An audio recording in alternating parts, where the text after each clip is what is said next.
Oi, gente, boa tarde. Meu nome é Maria Eduarda e eu vou tentar ligar a minha câmera, mas eu tenho muito medo de que isso trave alguma coisa. Então, se der uma travada, por favor, relevem, porque às vezes a minha internet não colabora comigo.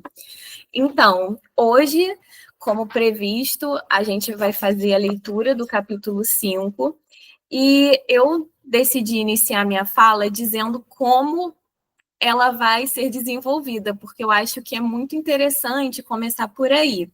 Bom, esse texto não é um texto curto, ele tem mais de 20 páginas, e foi um texto em que eu tive que parar algumas vezes, respirar, refletir.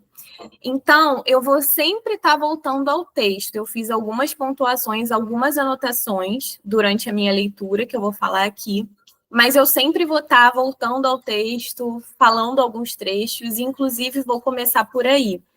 Porque logo no início do capítulo, o Fanon, na primeira página mesmo, a experiência vivida do negro, o Fanon ele começa dizendo: preto sujo, ou simplesmente, olhe, um preto. Cheguei ao mundo pretendendo descobrir um sentido nas coisas, minha alma cheia do desejo de estar na origem do mundo. E eis que me descubro objeto em meio a outros objetos. Enclausurado nesta objetividade esmagadora, implorei ao outro. Seu olhar libertador, percorrendo meu corpo subitamente livre de asperezas, me devolveu uma leveza que eu pensava perdida, e, extraindo-me do mundo, me entregou ao mundo. Mas, no novo mundo, logo me choquei com a outra vertente, e o outro, através de gestos, atitudes, olhares, fixou-me como se fixa uma solução com o estabilizador. Fiquei furioso, exigi explicações, não adiantou nada. Explodi. Aqui estão os farelos reunidos por um outro eu. Então, essas primeiras falas, assim, nesse início de texto, são fragmentos que vão compondo o texto como um todo.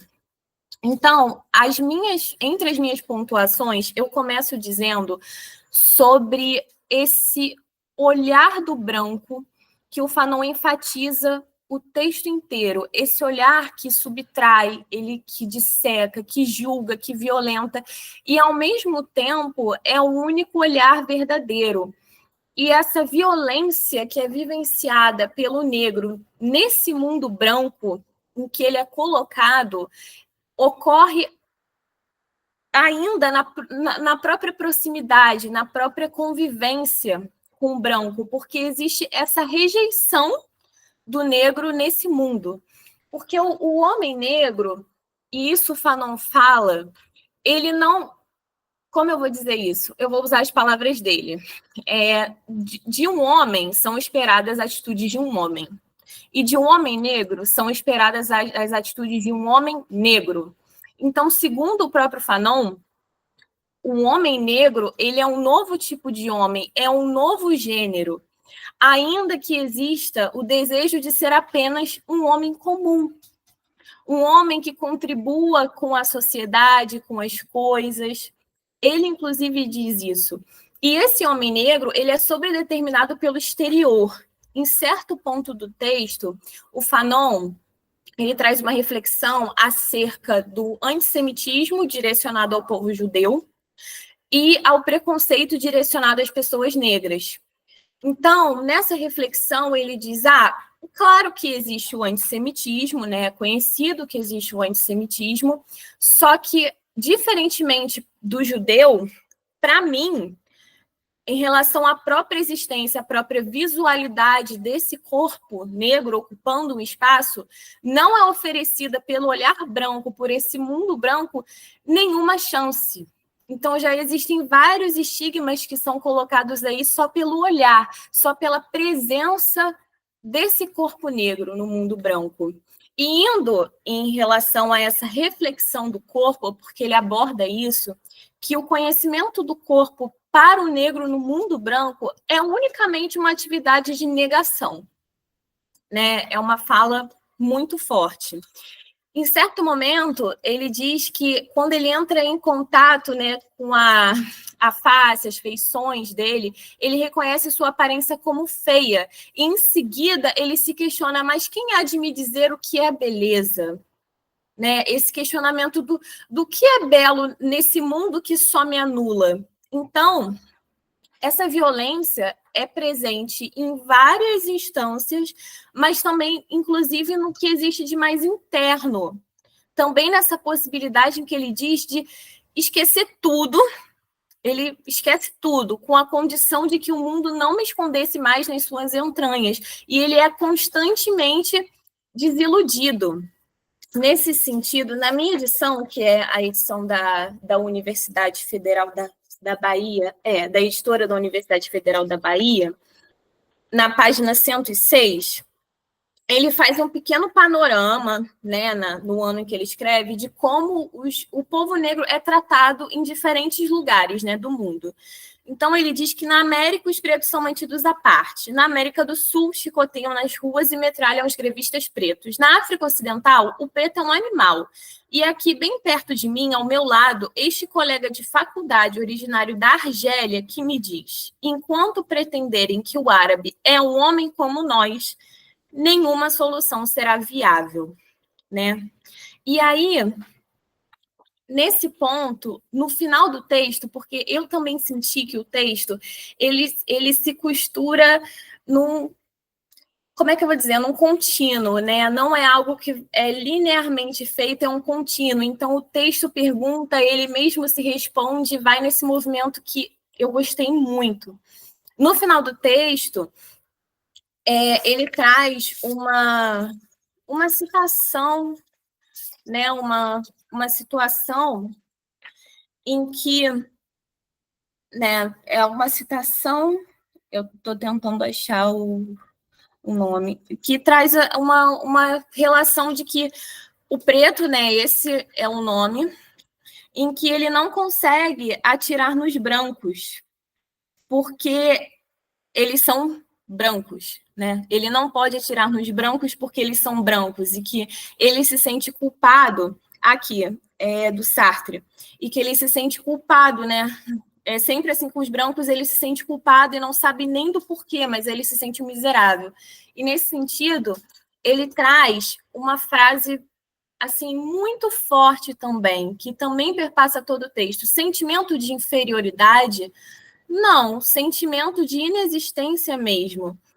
E eu pensei muito sobre essa frase, porque se a gente parar para pensar, quando a gente coloca algo inferior a outra coisa, a gente pressupõe, claro, horrível, mas a gente pressupõe de que as duas coisas coexistem, elas têm uma materialidade, nem que seja um objeto inanimado. Mas quando você coloca uma pessoa ou um grupo de pessoas numa condição de inexistência, é ainda mais violento. Então, indo, né, nessa perspectiva, eu também pensei bastante de que já há algum tempo, né, eu acredito que muitos de nós já escutamos esse tipo de discurso, de que não precisa existir cota racial, ou o racismo não existe porque nós somos todos iguais, porque debaixo da nossa pele, o sangue de todo mundo é vermelho. E não é assim. Esse texto, ele grita, né? Ele mostra que a cor da pele de uma pessoa, ela não é uma simples característica, né, no mundo. Ela é um elemento que compõe toda a experiência de vida daquela pessoa no mundo, e isso perpassa por vários e vários e vários elementos, né? E ele também faz uma reflexão que é muito atual. Na verdade, toda essa reflexão que ele faz é bastante atual, mas uma em específico parece que ele estava falando de ontem, em que ele diz que o racismo, não com essas palavras, mas que o preconceito de cor, né, ele se faz especificamente não, até mesmo no progresso, em conquistas históricas. Então, ele diz, a gente não está na época em que se viu um pastor negro, a gente tem professores negros, médicos negros, mas há sempre uma espera da falha, né? Porque o que nós podemos esperar de uma pessoa negra, não é mesmo? Então, essa impossibilidade da falha das pessoas negras, que é algo que eu vejo também sendo muito discutido, muito falado, ele também toca nesse ponto. E a questão dessa falta de humanização na comparação com o branco. Então, por exemplo, em um episódio, né, que ele narra, o menino tremeu, né? Tremeu vendo ele na rua, tremeu de medo. E aí a mãe desse menino fala, não, moço, não fica chateado, ele não sabe que você é tão educado quanto nós. Então, para que exista uma humanização da pessoa negra, ela precisa necessariamente ser comparada com uma pessoa branca, até nos mínimos detalhes, nesse mundo branco, né? E é por isso que ele diz que havia um mito do negro que era preciso, antes de mais nada, demolir, na página 109. Em que ele diz, os pretos são selvagens, estúpidos, analfabetos. Mas eu sabia que, no meu caso, essas afirmações eram falsas. Havia um mito do negro que era preciso, antes de mais nada, demolir. Não estávamos mais no tempo em que as pessoas se impressionavam diante de um padre preto. Tínhamos médicos, professores, estadistas, sim, mas em todos esses casos, algo de insólito persista. Nós temos um professor de história senegalês, ele é muito inteligente. Nosso médico é um negro, ele é muito cordial. Então, essa questão, né, da humanização, em que também ele relata que um homem negro, ele só tem como arma, né, da sua sobrevivência também a razão. E ele traz uma citação de que o preconceito racial, ele é caracterizado por ser uma raiva irracional de uma raça diante de outra. Então, o preconceito racial é uma irracionalidade. E aí ele relata o quão desesperador é um ser humano que só tem como arma a razão, está completamente exposto a essa irracionalidade. E aí ele diz, o preto é um brinquedo nas mãos do branco. Então, para romper esse ciclo infernal, ele explode. E ele diz isso no final do texto, sendo que no início, como eu li aqui, ele diz, explodir. Aqui estão os farelos reunidos por um outro eu. E esse é um movimento que ele faz o texto inteiro, que eu, inclusive, anotei aqui, que é uma luta devastadora pelo reconhecimento de si mesmo em uma reconstrução contínua, porque ele é constantemente desiludido, né? Ele é constantemente violentado, né? Nessa busca, nesse reconhecimento de si. E aí a gente também entra, né? Na verdade, parece que esses temas eles estão o tempo todo se, não diria retroalimentando, mas assim, eles estão sempre relacionados, que é, ele, em certo momento, diz sobre a questão científica, né? De que há tempos a ciência, inclusive, mesmo com várias reticências, pois que os negros biologicamente são como os brancos nessa relação de igualdade. Então, não tem como negar. O negro é um ser humano, mas não vamos tão longe assim, né? O mundo branco não vai tão longe assim. Então, a gente não tem que misturar uma raça com a outra até a gente saber os efeitos dessa mistura. Então, aí eu pergunto, o negro é mesmo um ser humano? Porque que tipo de humanidade lhe é atribuída se tudo o que ele recebe desse mundo branco é a negação? É a negação do seu modo de vida, é a negação dos seus traços, é a negação de tudo, da sua humanidade, é a negação de si, né? E aí uma parte que eu achei também muito interessante, que eu decidi destacar aqui, é a questão do contato dele com o ritmo, com a arte, com a poesia, e aí eu coloquei que a humanização do negro vem de si mesmo, da comunhão com os seus, inclusive pela própria arte, e que a partir desse contato há o reconhecimento de si como parte do mundo em oposição a esse mundo branco, né? E que é uma forma completamente diferente de enxergar, vivenciar o mundo, e ele diz que é a instituição de um mundo verdadeiro. Ele, inclusive, diz que nos estudos dele, né, em que ele estava revirando vertiginosamente a Antiguidade Negra, e o que ele descobriu deixou ele ofegante, está na página 118, 119, ele fala: o branco estava enganado. Eu não era um primitivo, nem tampouco um meio-homem. Eu pertencia a uma raça que há 2000 anos já trabalhava o ouro e a prata, né? Anos, milênios de história, né? E aí ele diz: eu me assumia como poeta do mundo, na página 118. Só que ao mesmo... Aí ele diz: o branco tinha descoberto uma poesia que nada tinha de poética. A alma do branco estava corrompida. E como me disse um amigo que ensinou nos Estados Unidos, para os brancos, de certo modo, os negros asseguram a confiança na humanidade, etc, etc. Só que logo em seguida ele diz: logo haveria de perder as ilusões. O branco, por um instante baratinado, demonstrou-me que, geneticamente, eu representava um estágio. As qualidades de vocês foram exploradas até o esgotamento por nós. Tivemos místicas da Terra como vocês não terão jamais. Debruce-se sobre a nossa história e compreenderá até onde foi esta fusão. Tive, então, a impressão de repetir um ciclo. Minha originalidade me foi extorquida. Chorei por muito tempo e depois recomecei a vida. Mas era perseguido por uma série de fórmulas desagregadoras. O cheiro sui generis do preto, o relaxamento sui generis do preto, a ingenuidade sui generis do preto. Então, novamente, não só uma desilusão, mas uma violência absurda, né? Nessa luta pelo reconhecimento, nessa reconstrução contínua de si mesmo, que é um movimento que vai durante todo o texto. E para encerrar minha fala, eu queria ler a última, o penúltimo e último parágrafo do texto, na página 126 da minha edição, em que ele diz: um estropiado da Guerra do Pacífico disse a meu irmão: aceite a sua cor como eu aceito o meu cotoco. Somos dois acidentados. Apesar de tudo, recuso com todas as minhas forças esta amputação. Sinto-me uma alma tão vasta quanto o mundo, verdadeiramente uma alma profunda como o mais profundo dos rios, meu peito tendo uma potência de expansão infinita.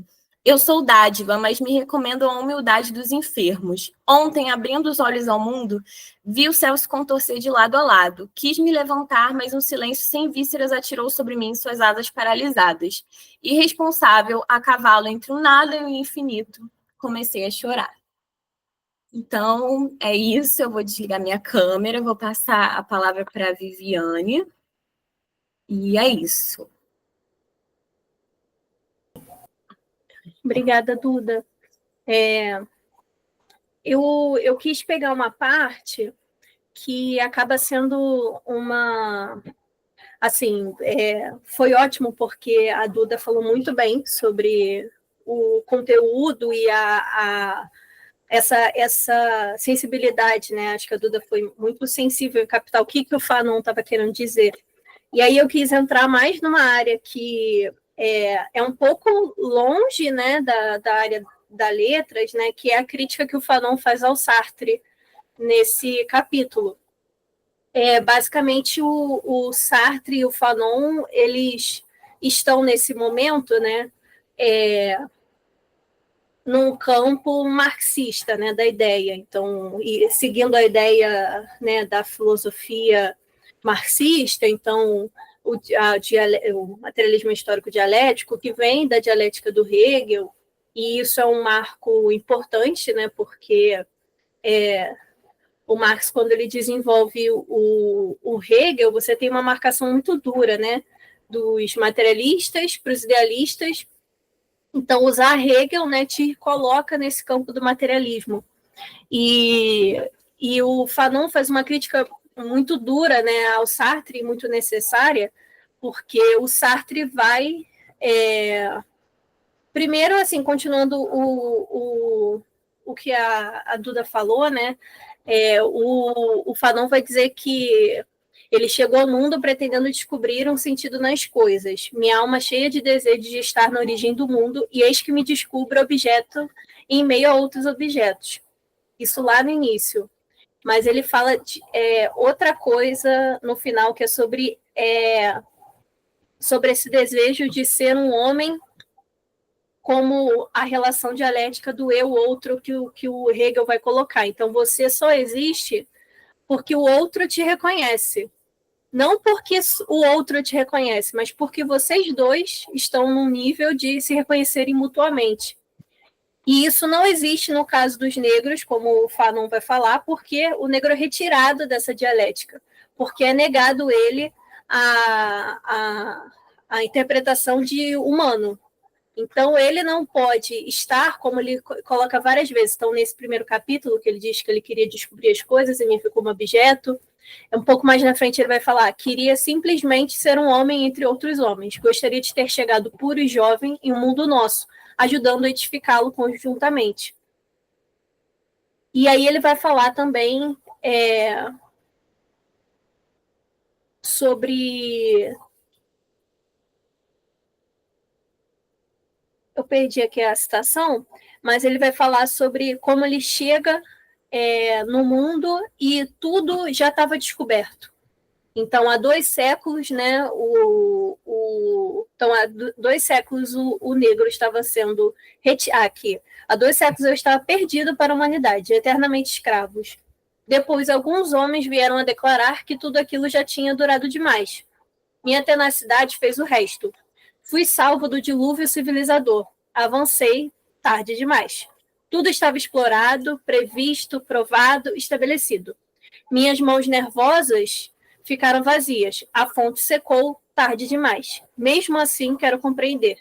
Então, você tem, né, esse discurso aí, viajando até um pouco aqui, mas permitindo viajar, né, porque isso a gente sempre tem que trazer para a nossa realidade, né? Quando você tem aquele discurso reacionário de vitimismo, quer inverter e agora cota é privilégio, como a Duda falou. Agora tudo tem que ser feito para os negros, todos os personagens têm que ser negros, todas as novelas têm que ser. Não é isso. Né? Colocar isso é como colocar a mesma lógica de você dizer que as pessoas que pegam Bolsa Família, elas não querem trabalhar. Na verdade, todo mundo quer trabalhar, todo mundo quer descobrir o mundo, todo mundo quer construir o mundo, quer entender, compreendê-lo, analisá-lo, só que teve uma grande parcela da população mundial com uma cor específica, com uma marca que foi colocada por outro povo que não pôde participar. Quer dizer, que participou durante milhares de anos e em algum momento foi roubado disso tudo. Né? Então, a Ásia, a África, tinha uma cultura milenar que durante 500, 700, 800 anos foi pilhada, foi totalmente destruída. E aí você tem essa reconstrução, você retomar como um ser. E aí ele coloca essa dor de ser negado. E a crítica ao Sartre é muito importante, né, porque ele descreve, né, sobre a questão ele nos bota na questão da dialética de forma muito sutil, né? Então ele diz que dentro de casa um negro não precisa se explicar, ele é um negro. E aí ele fala sobre o ato de acender cigarro. Então, se eu estou aqui, eu quero acender um cigarro, eu sei que eu faço esse movimento com a direita, eu estico para um lado porque eu sei que o cigarro está ali na ponta, eu sei que os fósforos estão na gaveta e eu vou acender o meu cigarro. Né? Então, isso é uma dialética efetiva, porque os movimentos eles são calculados e eles encontram um mundo real, né? Estruturado, definido, em que ele faz uma ação e ela dá o resultado esperado. E aí ele opõe isso a, por exemplo, andar de trem. Então, qual é o movimento esperado de uma pessoa andar de trem? Eu sou uma pessoa, eu entrei no trem, eu sou uma pessoa, um corpo, eu ocupo uma vaga. E ele diz que ele viu o corpo dele ocupando 3 vagas, porque os brancos deixavam cadeiras vazias ao seu redor por causa do preconceito. Então, esse desejo, né, de não só que ele coloca várias vezes, né, não de provar-se ao outro, né, que é o eu outro, mas ser eu, né? E aí é a crítica ao Sartre, né? O Sartre, como marxista, não dos grandes clássicos, né? Assim, o Sartre, claro, é um filósofo importante, né? Mas na luta prática na França, né? Assim, digamos, na transformação da situação dos trabalhadores na França, Sartre não é uma pessoa que fez, né? Digamos assim. Claro, é uma crítica que eu coloco do meu ponto de vista marxista mais prático, né, da coisa. Claro que você pode ser um grande filósofo, mas o importante é mudar a realidade, não só analisá-la. E no caso do Sartre, analisou errado, né? Porque qual é a questão do que o Sartre coloca? O Sartre coloca que a questão a negritude ela é uma etapa provisória do processo dialético e transformador. Então, primeiro, o negro se afirma contra a opressão. Depois, essa etapa é superada, e ele coloca dessa forma, superada em direção a um universal, que seria a luta do proletariado contra a burguesia e tudo mais. E isso o Fanon vai criticar colocando, né? A consciência negra se coloca como uma densidade absoluta, plena de si própria, etapa anterior a toda fenda. Então, ele acusa o Sartre de destruir o entusiasmo negro, de destruir o movimento negro dentro do que é a dialética hegeliana, do que é a filosofia, que no final das coisas a filosofia vai ser fundamental para decidir, né, quais são os caminhos. E olha o que problema, né? Então, se você tem uma luta em que você precisa unificar do ponto de vista universal, né, digamos, em vários países, com inúmeras situações diferentes, você precisa unificar uma luta do proletariado contra a burguesia e você destrói o entusiasmo e a criatividade. Entusiasmo de um povo de se autolibertar, que é o que o Fanon vai colocar, né? Qual é o seu papel nisso? Né, no caso do Sartre, qual é o papel disso? Isso é bom para esse processo de autoconsciência, organização e superação das opressões, ou isso atrasa? No caso, atrasa, com certeza atrasa, você destrói um processo que não foi completo, que foi atrapalhado, que foi roubado, né, porque não foi consequente. Houve uma força externa que destruiu um fio histórico. Ela bagunçou o meio de campo, ela destruiu, ela roubou a filosofia, ela roubou várias coisas. Então, você não pode achar que isso se resolve no humanismo universal, porque o humanismo universal, como todas as outras coisas que a gente estuda na filosofia, na história e tudo mais, é o quê? É o mundo branco. Então, a crítica ao Sartre é muito interessante, né? E aí, porque o que o Fanon vai falar, e aí já vou encaminhando para o final, a crítica central do Fanon é que esse universal, quando o Sartre rouba esse entusiasmo negro, ele destrói porque ele não prevê, ele coloca um caminho. E isso não é dialético, porque a dialética ela não prevê futuros, ela prevê até certo ponto com algumas possibilidades e algumas campos de possibilidade, né? Então, ele coloca assim, tendo o campo de batalha sido delimitado, entrei na luta. Ou seja, depois que já existiam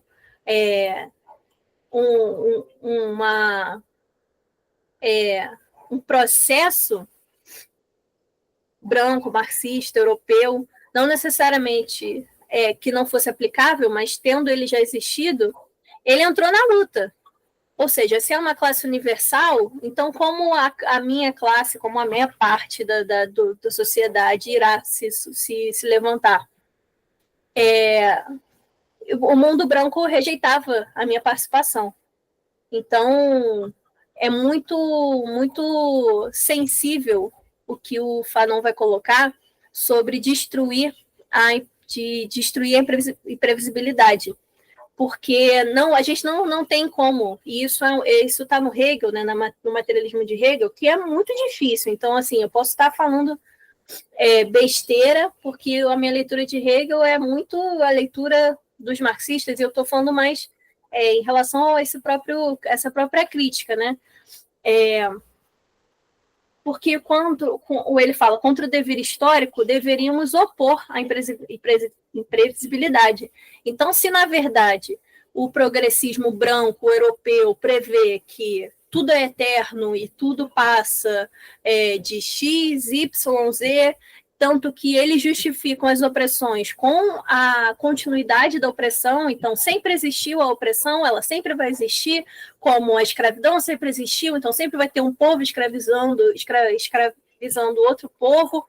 Em algum momento da história foram brancos, outros foram judeus, depois foram os negros, isso sempre vai acontecer. Contra esse devir histórico branco, os marxistas opõem a imprevisibilidade, ou seja, a luta se constrói no real, no próprio desenvolver, e não num etapismo pré-definido que destrói o meio de campo.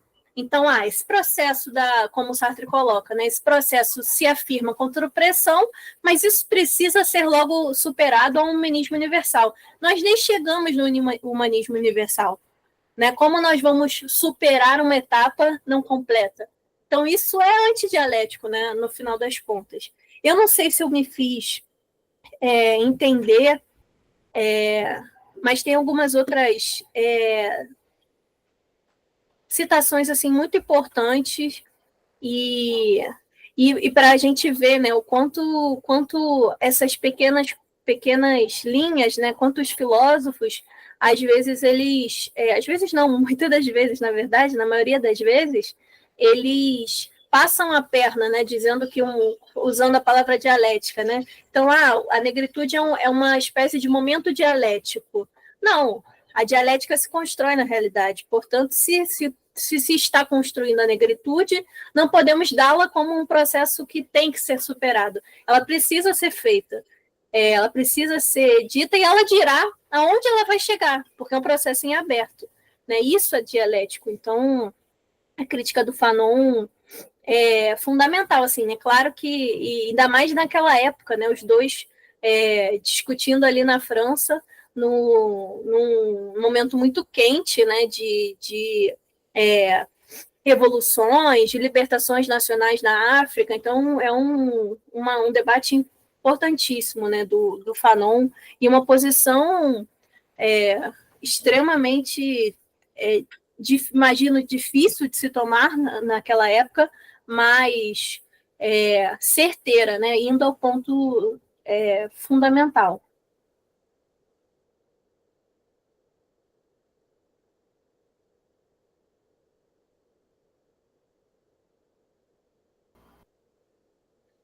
Então, não sei se repararam. Muito obrigado, Viviane e Maria Eduarda, antes de qualquer coisa.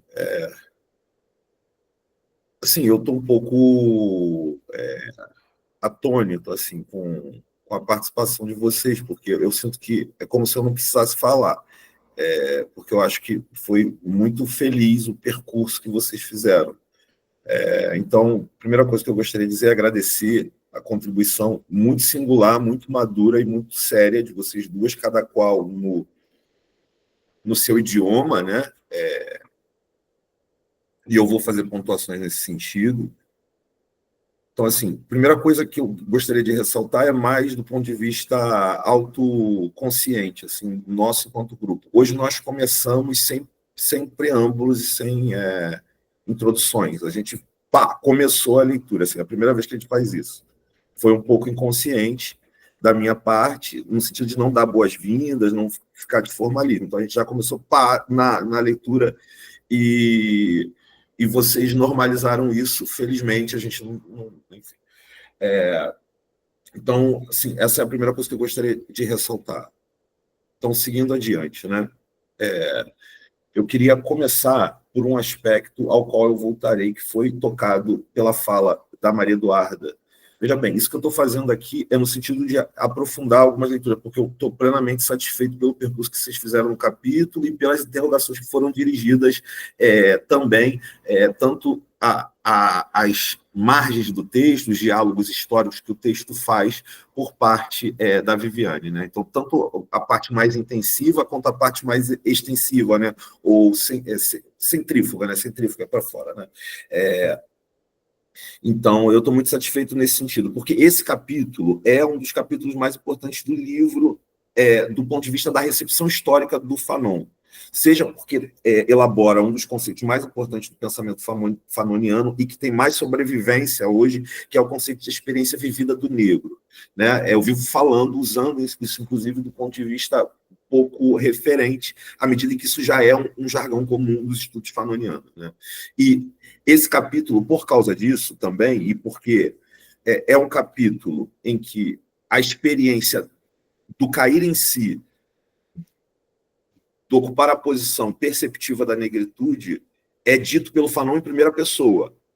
É o capítulo em que a experiência vertiginosa da profundidade, note, eu vou usar uma metáfora absolutamente rasteira. Se a Viviane disse aqui que tem pouca propriedade para falar sobre Hegel, etc., eu tenho muito menos do que ela. Ok? Então, a flecha da história vai no movimento. A experiência da negritude é como se fosse um episódio de profundidade. Né? Então, assim, eu estou usando a metáfora muito simplificada, rudimentar. Né? A flecha da história vai numa direção e a experiência da negritude é uma experiência de profundidade. Então, nesse sentido vulgar que eu estou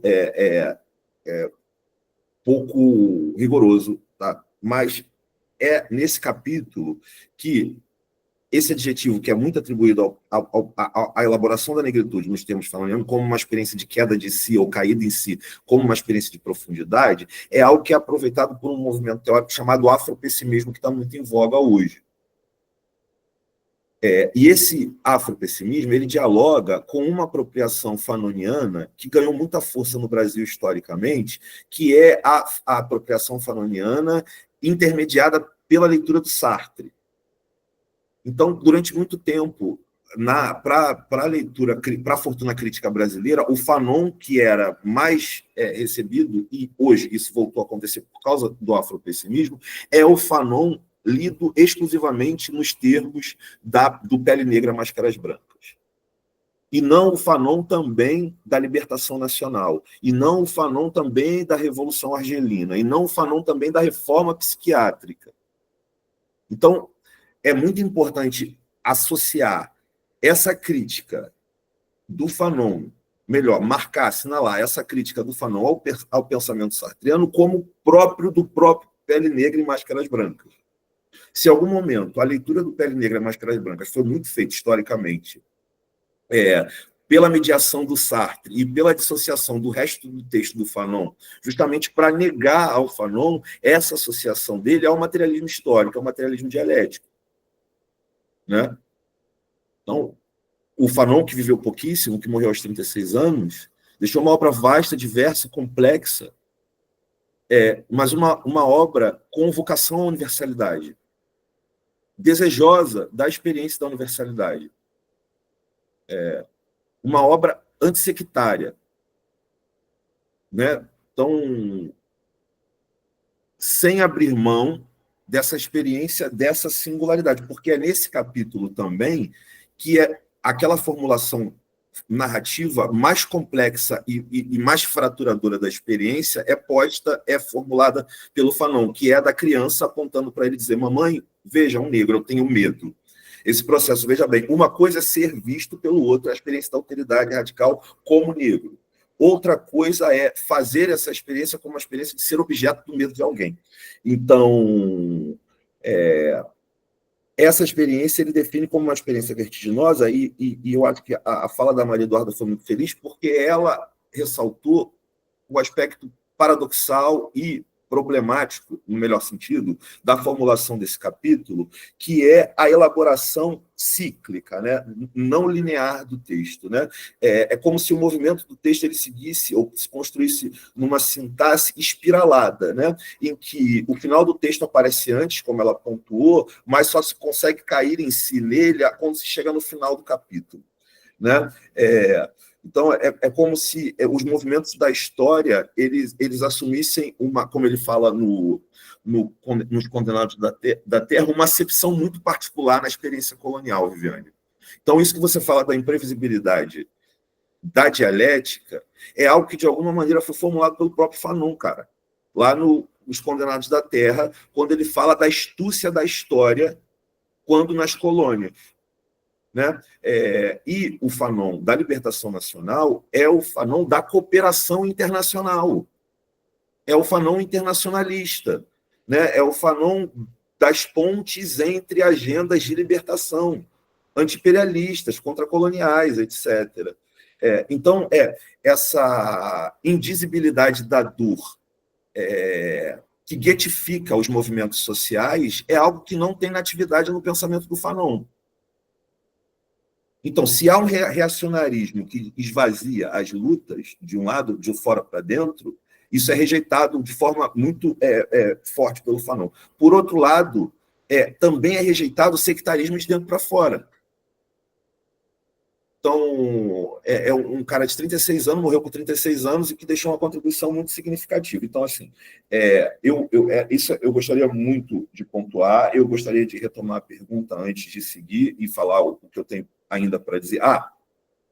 Outra coisa, a Viviane falou sobre a tripartição de si. O cara senta no metrô e dois lugares vazios ao redor. Mas tem outra brincadeira poética aí, que ele fala que a experiência, que essa é uma experiência psicanalítica, que é ver-se como um outro. Eu sou o terceiro, ele fala, né? É ser visto em terceira pessoa. Essa é a experiência analítica, é estar diante de si e do próprio inconsciente, diante de mim mesmo eu sou um outro. É uma estranheza de mim mesmo que eu sinto. Certo? Aí ele diz que o negro ele sai da experiência de ser visto como um terceiro para a tripartição de si. Que ele fala primeiro dizendo que a gente vira objeto, que é algo também da experiência da psicanálise. Né? O inconsciente torna a gente objeto, assim, rouba de nós a subjetividade.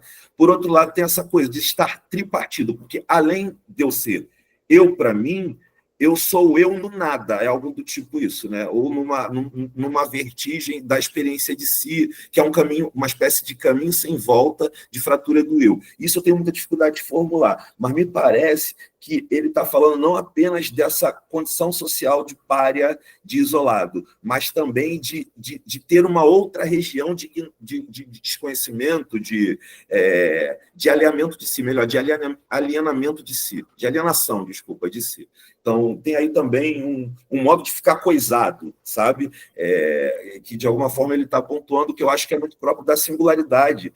E, notem, desculpem, além do materialismo, Viviane, aí eu termino fazendo dois encaminhamentos, tem a materialidade, porque o movimento que a Maria Eduarda apontou tem que ver com a materialidade do texto. E dentro dessa materialidade do texto é o capítulo em que ele abandona o desejo de literatura, lendo literatura. Então, assim, que ele mais fala de si, porque normalmente a gente fala de um texto literário, ficcional, por exemplo, que a gente precisa separar o arbítrio da biografia, né? O exercício da autoria da pessoa histórica, porque o autor de literatura ele estabelece contexto sempre uma relação multimediada, com muitas mediações, né? Então, associar o sujeito histórico e responsabilizá-lo pelo texto, tarará, tererê, tererê. Nesse capítulo, ele abandona esse registro da distância e faz isso lendo literatura. Então, além dessas astúcias de conteúdo, tem uma astúcia da forma, que dá ao texto essa experiência de uma materialidade intensiva, né? Que a gente experimenta também quando lê o Capital, que a gente experimenta também quando lê o Manifesto Comunista, mas nesse caso aqui, com essa vertiginosidade para a profundidade, que tem que ver com esse cavalgar entre o tudo e o nada, sabe? Que é essa experiência de cair em si enquanto negro, né? que eu associaria como metáfora imagética cinematográfica o sentar na poltrona lá do Geralt. O cair em si interminável. Né? É um cair em si interminável. Né? É sempre um alienar-se ainda mais diante, né? Enfim, né? O negro não se consegue nem atirar no branco. Né? Então, essa parada aí.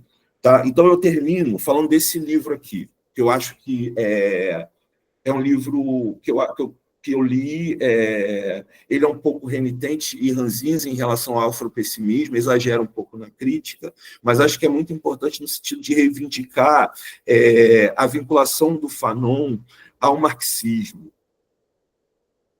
certo? E no sentido de ajudar a dissociar um pouco as leituras oportunistas, ou pelo menos, se não oportunistas, mais fragmentadas, né, que fragmentam o Fanon. Né? Se chama África Vermelha, resgatando a política negra revolucionária, de um cara chamado Kevin Ocheng Okotie.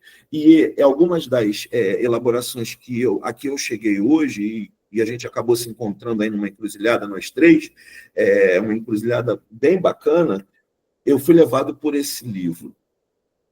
Então, é isso, gente. Eu estou muitíssimamente satisfeito, orgulhoso, e abro a fala para quem mais quiser falar. Porque falei para caramba, falei para burro. Falei igual um burro. Né? Vamos lá, vocês.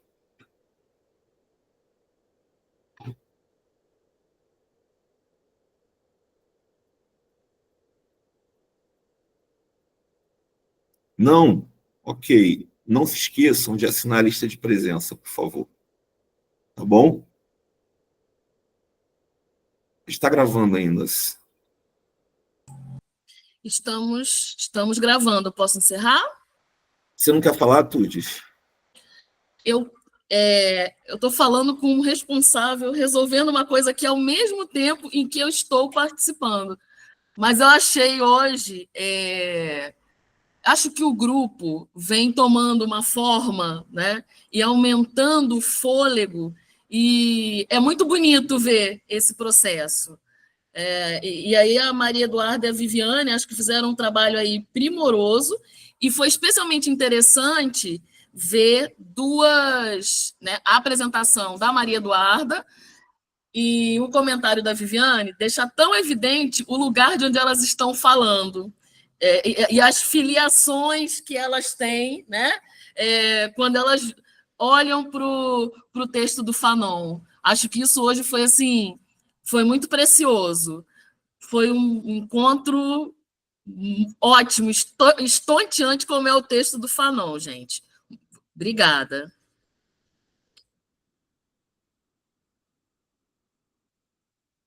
Obrigado a você, Tudis. Então, vamos encerrar a gravação e a gente continua na sala, por favor.